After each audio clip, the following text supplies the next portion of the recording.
yesterday didn't. You would have thought that it was the FBI planning the bombs, the way the news media treated law enforcement yesterday. And then subsequently they had people on the air who were commentators who were just decrying law enforcement for not releasing more information. Of course, they do it under the guise of, well, we're just looking out for the public. And they're not really looking out for the safety of the public. I mean, come on. Does anybody really believe that the local news media is out there to protect the public? I mean, come on. We're here on behalf of the public. We're here to... It's like, no, you're not.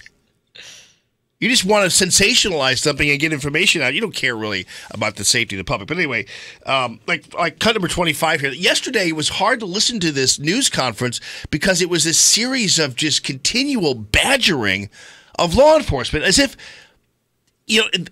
at some point, you have to defer to the people who are conducting an investigation and know that they're not going to wantonly allow somebody to just keep killing people. They want to catch the guy, and they clearly had a pattern established based on the activities of people like this in the past. These people are fairly predictable.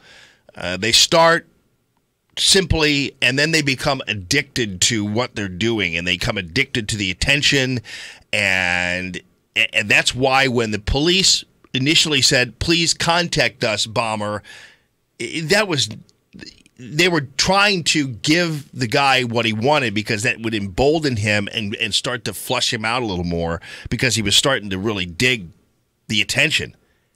But nonetheless, they had him zeroed in. At this time, at this news conference was taking place, police knew who the guy was. So they'd be very careful, or at least they had a pretty good darn idea about who the guy was. So they'd be very careful about the information they were releasing. They didn't want to lose him.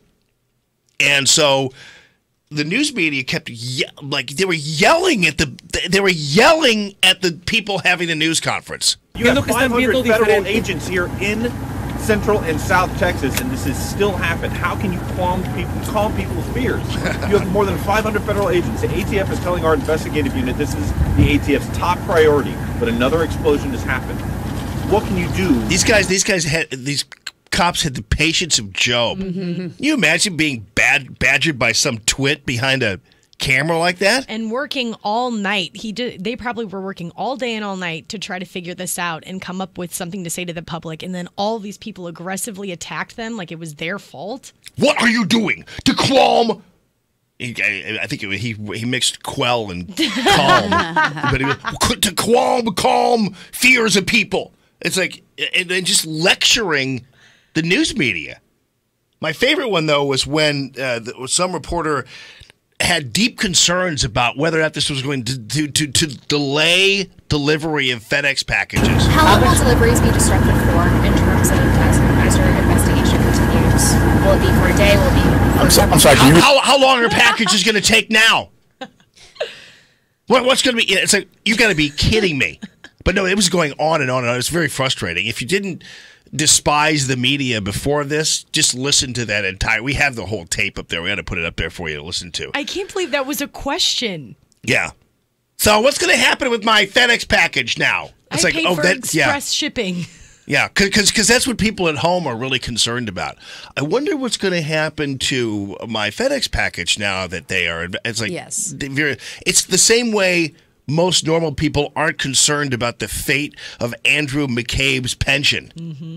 After all of this. I'm not quite sure even they care much about the story in general because most people are just trying to live their lives.